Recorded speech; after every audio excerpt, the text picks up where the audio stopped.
Halo semuanya, perkenalkan nama saya Ilona Anindya. Saya berusia 16 tahun dan saya berasal dari SMA Negeri 1 Palimanan.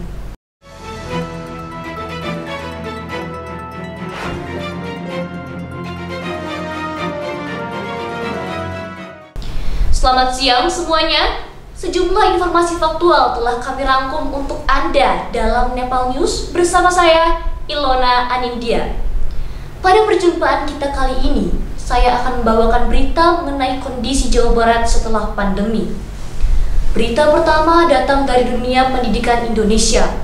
Setelah lebih kurang 2 tahun, Indonesia merupakan salah satu negara yang terkena dampak pandemi COVID-19 cukup parah, sehingga dunia pendidikan Indonesia mengalami kemunduran.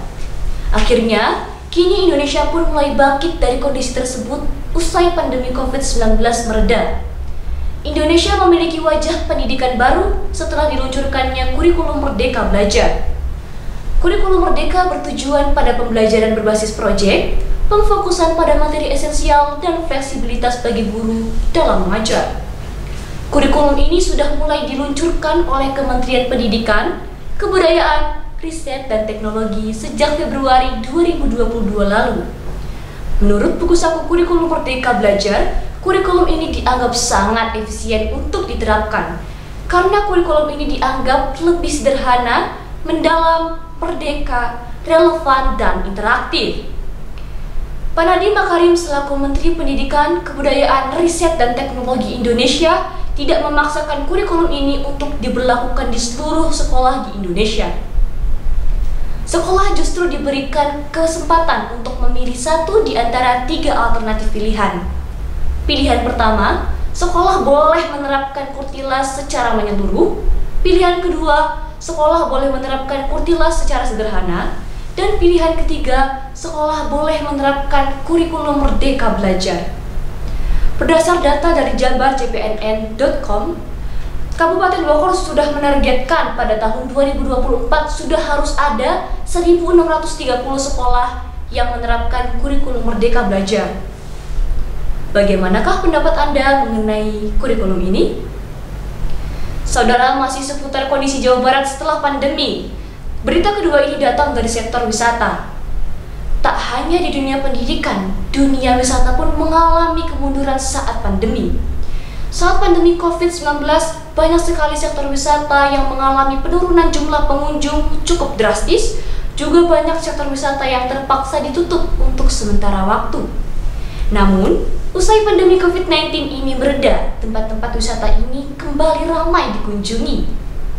Saya akan mengajak Anda ke tempat wisata Gua Sunyaragi, Kota Cirebon, Jawa Barat.